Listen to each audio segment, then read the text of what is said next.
Global Mirror today, I'm joined by former Ambassador Shashank, who has served in South Korea and who can give us a better understanding of what the conservative point of view is, that is, the president and his party, People Power Party, and their point of view. Ambassador Shashank, good evening, namaskar. Thank you very much for sparing the time to speak with us. My first question to you, Ambassador,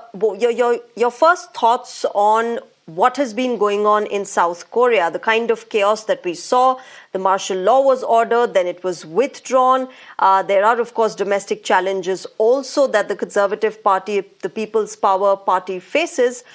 According to you, what has been going on there? South Korea has been a member of the Alliance of Democracies,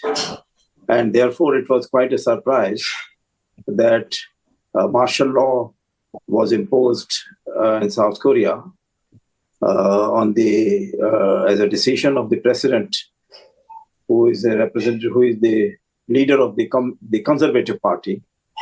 Of course, there have been troubles between the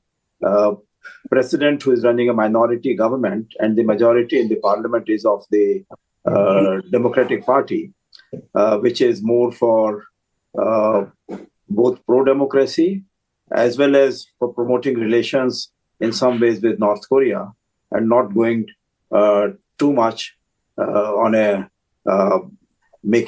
turning North Korea into an enemy state. So therefore, if you see the history, there have been always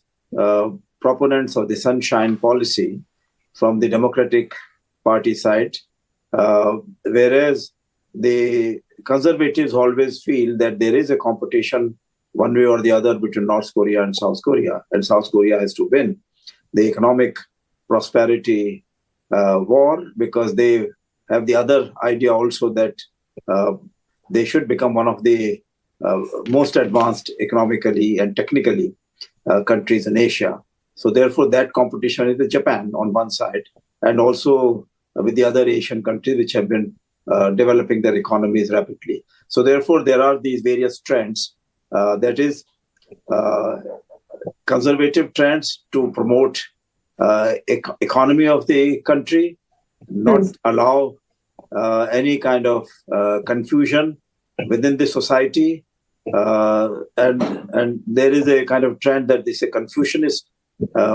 system which they want to follow. In fact, some of these states in Asia, like South Korea, Taiwan, Singapore, some of them follow that they are the true inheritors of the Confucianist philosophy, which was in China, but really Chinese went to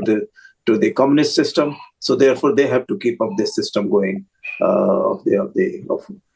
staunch family values and the orderliness in the society. Of course, we have to keep in mind also that North Korea has recently sent about 10,000 troops in Russia for the Russia-Ukraine war theater, and therefore South Korea, there is a feeling that North Korea can be an unpredictable neighbor and may like to do things which will hurt the security interests of South Korea. So that also, I think, remains behind the mind of the thinking of the president, that he must make sure that there are no demonstrations or no public protests in South Korea of any kind which can be taken advantage of by the North Korean